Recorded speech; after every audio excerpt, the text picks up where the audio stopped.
नमस्कार, knocking-news.com में आपका स्वागत है। मैं हूं गिरिजेश वशिष्ठ। जो युद्ध चल रहा है यूक्रेन में और रूस में, उसके अंदर कुछ नए डेवलपमेंट हुए हैं, कुछ ऐसी चीज़ें सामने आई हैं जिनको देखकर आपको लगेगा कि किस तरह से और किस चतुराई से युद्ध एक खतरनाक दिशा की तरफ बढ़ रहा है। लगातार रणनीतियाँ बनाई जा रही हैं और अमेरिका ने अब अपना नया फ्रंट खोल दिया है। इस युद्ध को लेकर शुरू से जो आप उससे जुड़े हुए हैं, सबके फंडे एकदम क्लियर हैं। सबको पता है कि युद्ध में क्या हो रहा है और किस दिशा में जाने वाला है। और जो नया घटनाक्रम है वो घटनाक्रम आपको और भी कई चीज़ें बताएगा और उसके बाद आपको पता लगेगा कि किस तरह से परिस्थितियाँ और गंभीर हो रही हैं। और गंभीर सिर्फ उनके लिए नहीं हो रही हैं, हमारे लिए भी हो रही हैं। क्या वजह है, क्यों ये हो रहा है, नए कौन से घटनाक्रम हैं जो चीज़ों को और ज़्यादा ख़तरनाक बना रहे हैं, इस पे बात करेंगे। कहीं मत जाइए, चैनल को सब्सक्राइब कर लीजिए। और अगर आप हमें सपोर्ट करना चाहते हैं तो हमारा UPI ID है, डिस्क्रिप्शन में मिल जाएगा। और भी आसान तरीका है, बारकोड स्कैन करके भुगतान कर सकते हैं। आपको स्क्रीन पर अनेक स्थानों पर वो दिखाई देगा।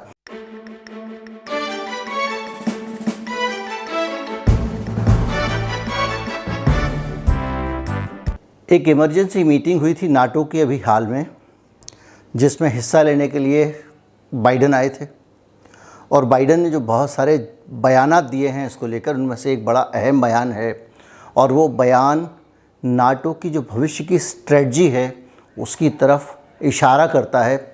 और वो बयान बताता है कि किस तरह से आने वाले समय में नाटो अपनी अगली चाल चलेगा।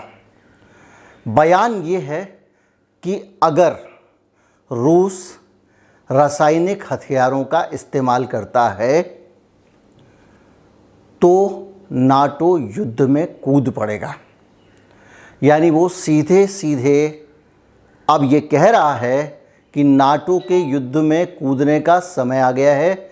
नाटो युद्ध में कूदने की तैयारी कर सकता है। और जो इतने दिनों से मिलिट्री एक्सरसाइज चल रही थी, अलग अलग नाटो के हेलीकॉप्टर, हवाई जहाज़, आज इस देश में एक्सरसाइज चल रही है, कल उस देश में एक्सरसाइज चल रही है। कहीं पे समुद्र के अंदर पनडुब्बियाँ उतारी जा रही हैं, कहीं पे समुद्र के अंदर बेड़े उतारे जा रहे हैं। ये सारी जानकारी आप जानते हैं। और वो सारी की सारी तैयारी किस लिए हो रही थी उसकी तरफ इशारा जो बाइडन ने कर दिया है। और इस इशारे का मतलब ये है कि केमिकल हथियार की बात तो बाइडन कर रहे हैं, लेकिन क्या सचमुच केमिकल हथियार ही वजह है या नाटो युद्ध में उतरने के लिए उचित अवसर की तलाश में था। मैंने बहुत शुरू में आपको बताया था कि जो अमेरिकन एनालिस्ट हैं और जो ब्रिटिश एनालिस्ट हैं, यानी ये जो नाटो की साइड के जो एनालिस्ट हैं, उनका मानना ये था कि रूस 10 दिन में थक जाएगा और उसके हथियार ख़त्म हो जाएंगे। और 10 की जगह रूस 30 दिन ले चुका है। अब नाटो को भरोसा हो गया है कि रूस धीरे धीरे थक रहा है। लेकिन दूसरी तरफ एक विश्लेषण ये भी है कि रूस आराम से इंतज़ार कर रहा है सही मौके का, और वो अपने हमले को बड़ा संयत रखे हुए, जहाँ मौका मिल रहा है वहाँ पे बम डाल रहा है और कीव को घेर के खड़ा हुआ है। उसकी फ़ौजें कीव के दरवाजे तक पहुँच गई हैं, लेकिन वो जल्दबाजी नहीं दिखा रहा है। जो भी हो, लेकिन ब्रिटिश और अमेरिकन जो एनालिस्ट हैं वो ये मान के चल रहे हैं कि अब रूस थक गया है। और जब वो ये मान के चलते हैं रूस थक गया है, तो वो ये मानते हैं कि अब इस थकी हुई लड़ाई में, WWE में देखते होंगे, जब एक पहलवान हारने लगता है तो जीतने वाले पहलवान के साथी, दोस्त और सब लेके कुर्सी लेके भी घुस जाते हैं, सीढ़ी वीढ़ी लेके उसको पीटने लगते हैं। तो वही है, मरने के लिए यूक्रेन अकेला था, लेकिन अब मौका जब आया है खतरनाक और उनको लगा कि अब रूस कमज़ोर पड़ गया है, तो रूस को हराने का क्रेडिट लेने के लिए तैयार हो रहे हैं। रासायनिक हथियार का मसला ऐसा है जिसको साबित नहीं किया जा सकता। कल के दिन अगर मान लीजिए नाटो हमला कर देता है रूस के ऊपर और उसके बाद नाटो कहता है कि इनके पास रासायनिक हथियार थे, तो ये साबित कहाँ होगा थे या नहीं थे। हमला होने के बाद में जब बहुत सारी तबाही हो जाएगी दोनों तरफ की, अणु परमाणु बम भी हो सकते हैं, उसके बाद में एक इंक्वायरी कमेटी बना दी जाएगी जिसमें खुद अमेरिका के अपने ही लोग होंगे। वो एक रिपोर्ट दे देगी। और जैसा कि सद्दाम हुसैन के मामले में हुआ था, उनको भी कहा गया था कि सामूहिक संहार के हथियार हैं इसके पास, मास डिस्ट्रक्शंस के हथियार हैं, वीपन ऑफ मास डिस्ट्रक्शन, और ये कह के सेनाएं घुसा दी गई थी, बुरी तरह से बर्बाद किया अमेरिका को। सद्दाम हुसैन भागते रहे और आखिर में उनको पकड़ के फांसी चढ़ा दिया गया। तो ये सारी जो चीज़ें आप देख रहे हैं वो ये इशारा कर रहे हैं कि अब नाटो और अमेरिका धीरे धीरे मन बना रहा है। देखिए, आपको जब मैं ये एनालिसिस बता रहा हूँ तो इसका मतलब ये नहीं है कि वो सीधे उठा के उसने यही तय किया, इसके अलावा कुछ तय नहीं किया है, लेकिन अब उसने इस विकल्प को खोल लिया है, क्योंकि उन्होंने बयान दे दिया है कि अगर रासायनिक हथियार आए तो हम कूदेंगे। इसका मतलब ये है कि वो तैयारी कर रहे हैं। और दूसरी तरफ रूस लगातार कहता रहा है कि रासायनिक हथियार, जैविक हथियार बनाने की फैक्ट्रियां यूक्रेन में हैं, जिसको अमेरिका के सपोर्ट से चलाया जाता था। ये तथ्य वो रख चुका है। तो जब ये वाली सिचुएशन होती है, ये परिस्थितियां होती है, तो इसमें एक बात मान के चलिए कि कल के दिन कोई भी रासायनिक हथियार कोई भी आदमी एक फोड़ दे वहाँ पे और उसके बाद रूस का नाम लगा दे, तो आप क्या कर लेंगे? या नहीं भी फूटे और नाम लगा दे तो आप क्या कर लेंगे? तो ये हुई नाटो की और अमेरिका की स्ट्रेटजी। लेकिन जब नाटो और अमेरिका स्ट्रेटजी बनाएंगे तो दूसरे लोग घास नहीं छील रहे हैं, दूसरे लोग भी रोटी खाते हैं। रोटी नहीं खाते होंगे तो केक खाते होंगे, वही दूसरे देशों में रहते हैं, लेकिन उनका ब्रेन भी चल रहा है और वो अपनी तैयारी में लगे हुए हैं। हाल में आपने नोटिस किया होगा कि चीन के विदेश मंत्री अचानक कई सारे दौरों पर निकल पड़े। पहले वो अफ़गानिस्तान गए, वहाँ उन्होंने कुछ बयान दिया। उसके बाद वो कश्मीर पर बयान दे आए, पाकिस्तान जाके भारत आए, भारत में भी बयान दे दिया। उन्होंने कश्मीर में कह दिया कि जो इस्लामिक देश हैं उनके साथ में वो उनकी भावनाएं साझा करता है चीन। यहाँ आके वो कुछ और बोल गए और उन्होंने कह दिया कि नहीं, वो सीमा विवाद को छोड़ देना चाहिए और ये कर देना चाहिए वगैरह वगैरह। लेकिन असली बात उन्होंने भी नहीं बताई और इन तीनों देशों ने भी नहीं बताई। असली बात कौन सी? असली बात ये कि उन्होंने सबसे यूक्रेन पर चर्चा की है। यूक्रेन पर चर्चा हुई है ये तो बताया गया, लेकिन ये नहीं बताया गया कि यूक्रेन पर क्या चर्चा हुई है। पाकिस्तान का रूस से जो नया नया रिश्ता बना है सब जानते हैं, और किस तरह पाकिस्तान के प्रधानमंत्री इमरान खान युद्ध के बावजूद मिलकर आए पुतिन से, उनको समर्थन देकर आए। जिस तरह से भारत लगातार रूस को समर्थन देने से इनकार कर रहा है, तटस्थ रहने की बात कर रहा है, लेकिन जो ग्राउंड रियलिटी है उसमें वो लगातार उसको सपोर्ट दे रहा है, समर्थन कर रहा है। जैसे कि हम रूस से डिस्काउंटेड रेट पर पेट्रोल या कच्चा तेल खरीद रहे हैं, जैसे कि भारत ने अपने लड़ाकू विमान सुखोई 12 सुखोई लड़ाकू विमान ऐसे मुश्किल हालात में रूस से खरीदने का फैसला किया है। और जिस तरह से वो लगातार रूस का विरोध करने से इनकार कर रहा है, ग्रुप 4 में रहने के बावजूद अमेरिका का साथ नहीं दे रहा है, इससे पता चल रहा है कि भारत भी रूस समर्थक देश। और इस बीच में चीन, रूस, भारत मिलकर कुछ ना कुछ तो रणनीति बना रहे हैं। उधर उत्तर कोरिया ने मसल फ्लेक्सिंग कर दिया, उसने इंटरकॉन्टिनेंटल बैलिस्टिक मिसाइल लॉन्च करके ये बता दिया कि हम भी कुछ हैं, हल्के में मत लीजिए। तो अब जो दशा बन रही है वो ये बन रही है कि क्या नाटो युद्ध में कूदेगा, और नाटो अगर रासायनिक हथियारों का बहाना बनाकर इस युद्ध में कूदता है तो बाकी लोगों की भूमिका क्या रहेगी? सब तो नाटो के मेंबर नहीं हैं।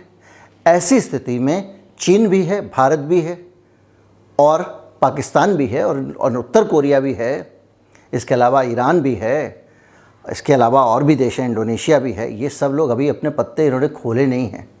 ये क्या करेंगे, कौन सी चाल चलेंगे, ये स्पष्ट नहीं। और हो सकता है कि चीन के विदेश मंत्री जो बार बार दौरे कर रहे हैं वो इसी तरह की एक लॉबिंग कर रहे हों। ऊपर से वो कंट्रोवर्शियल बयान दे देता है ताकि मीडिया को हेडलाइन दे दिया, भाई तुम कश्मीर पर हेडलाइन ले लो, तुम कश्मीर का छापो, यूक्रेन पे हम अंदर खाने बातचीत करें, वो आपको पता ही नहीं चलेगा।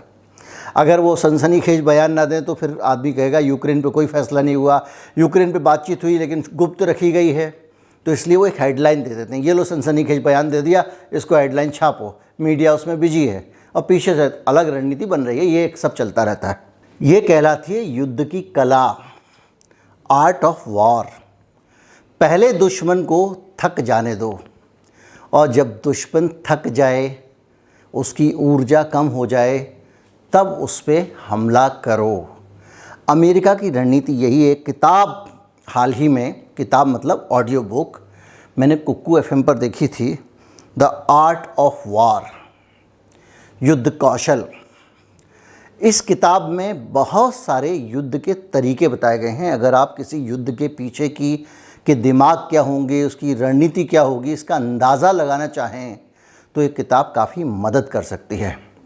कुक्कू एफएम, वैसे तो आप जानते ही होंगे, कुक्कू एफएम एक ऑडियो बुक्स का प्लेटफॉर्म है। तो जो कुक्कू एफएम की लाइब्रेरी है, जिसमें कि ऑडियो बुक्स हैं 1000 से ज़्यादा, उनको आप एक्सेस कर सकते हैं मेंबरशिप लेकर। मेंबरशिप 399 रुपये की है। होली का उनका जो एक ऑफ़र था वो ख़त्म हो चुका है, इसलिए 399 की ही है। लेकिन knocking-news.com के जो दर्शक हैं वो एक कोड का इस्तेमाल करके पहले 250 लोगों को ही ये ऑफ़र मिलेगा। ऑर्डर कर सकते हैं। KN50 कोड है, इस कोड को मैं नीचे डिस्क्रिप्शन में भी डाल दूँगा। उसके ज़रिए आप डिस्काउंट ले सकते हैं और 200 रुपये में ही वो होली ऑफ़र वाला जो रेट था उसी में इसको हासिल कर सकते हैं। कुक्कू एफएम की रेटिंग बहुत अच्छी है और ये स्वदेशी है, भारत का अपना प्लेटफॉर्म है और इस पर 1000 ऑडियो बुक्स आप देख सकते हैं। ऑडियो बुक्स के बारे में आपको पता ही होगा कि ऑडियो बुक्स की जो खूबसूरती है वो ये है कि वो आप काम करते करते, अपने रोज़मर्रा की ज़िंदगी जीते हुए आप ऑडियो बुक्स को सुन सकते हैं। यहाँ तक कि दफ्तर में आप काम कर रहे हों, बॉस समझ रहा है काम कर रहे हैं, आप किताबों का मज़ा ले रहे हैं। बहरहाल इसके ये जो वीडियो है इसके स्पॉन्सर कुक्कू एफएम है। अब मुद्दे पर आते हैं। तो ये जो चतुराई है अमेरिका की कि किस तरह से वो रूस के हारने का इंतज़ार कर रहा था, हारने मतलब थक जाने का इंतज़ार कर रहा था, और अब घुसने की तैयारी में लगा है, सामने दिखाई दे रहा है। और ये भी सामने दिखाई दे रहा है कि किस तरह से बाकी की दुनिया, जो रूस के पक्ष के लोग हैं, वो लॉबिंग में लगे हुए हैं। और जर्मनी और दूसरे देश जिनको अभी पुतिन ये भरोसा देके गए हैं कि हम आपको गैस का इंतज़ाम करेंगे, हम आपको कच्चे तेल का इंतज़ाम करेंगे, उसमें भी अभी वो बात जो हो रही है वो हो रही है कि 2030 तक मिलेगा। 8 साल तक ये रूस के ही भरोसे रहने वाले हैं। इसलिए जितना भी आकर बाइडन लोगों को पानी पर चढ़ाएं, नाटो के मुल्क फूंक फूंक कर कदम रख रहे हैं। और नाटो की ये कमज़ोरी या रूस की ये मजबूती, जिसके कारण उसने नाटो को मजबूर किया हुआ है और उसके पास जो गैस पाइपलाइन का एक नॉब है जिसको बंद करके वो उनको ठंड से मार सकता है, उसी की ताकत है कि हम पूरी दुनिया हमारी जो है वो विश्व युद्ध से बची हुई है, वर्ल्ड वॉर से बची हुई है। वरना हम एक और विश्व युद्ध में कूद गए होते अगर इन देशों की निर्भरता रूस पर ना रहती। जो भी हो, अमेरिका की गंदी भूमिका फिर से सामने आ गई है। फिर से वो कैसे पूरी दुनिया को लड़ाने में लगा हुआ है और किस तरह से बाइडन केमिकल हथियारों का बहाना करके हमला करने के लिए नाटो देशों को मना रहे हैं। ये सारी चीज़ें देख रहे हैं और जहाँ जहाँ जैसे जैसे जो स्ट्रेटजिकल डेवलपमेंट होगा, कम से कम इस मामले में मैं लगातार सामने लाता रहूँगा। युद्ध के वीडियोस मैं लगातार ला रहा हूँ और कभी कभी कोई वजह होती है तो मैं दूसरे चैनल पर वीडियो डाल देता हूँ अगर इस पर उपलब्धता नहीं होती। लेकिन युद्ध बहुत इम्पॉर्टेंट एक विषय है जिसको नज़रअंदाज नहीं किया जा सकता, इसलिए उसको मैं प्राथमिकता देता हूँ। आजकल एक और ख़ास चीज़ चल रही है और उस चीज़ के चलते हुए भी बहुत ज़्यादा आपको शेयर करने की ज़रूरत है, और वो ये है कि यूट्यूब में कुछ एक लैग आ गया है, बग आ गया है, जिसके कारण सजेस्टेड वीडियोज़ में बहुत सारे क्रिएटर्स के वीडियो, बहुत सारे यूट्यूबर्स के वीडियो दिखाई नहीं दे रहे हैं। तो आपके वीडियो सजेस्टेड में दिखते नहीं हैं, आपके पसंदीदा वीडियो। इसके लिए बहुत ज़रूरी है कि आप शेयर करें, पहली चीज़। दूसरा, अगर आप सब्सक्राइबर हैं तो एक बार चेक कर लें कि सब्सक्राइब करने के साथ साथ आपने घंटी वाला बटन दबाया है कि नहीं और नोटिफिकेशन में ऑल किया है कि नहीं, क्योंकि अगर आपने वो नहीं किया होगा तो वीडियो आ जाएगा, आपको पता भी नहीं चलेगा। कई बार वीडियो एक आध घंटा लेट भी हो जाता है, तो ऐसी स्थिति में आप वहाँ आके 9 बजे वेट कर रहे हो, पता चला कि वीडियो अभी नहीं आया है, तो उससे अच्छा कि नोटिफिकेशन आप ऑन कर लें। उम्मीद करता हूँ वीडियो आपको अच्छा लगा होगा, ज़्यादा से ज़्यादा लोगों तक पहुँचाएँ। नमस्कार, जय हिंद।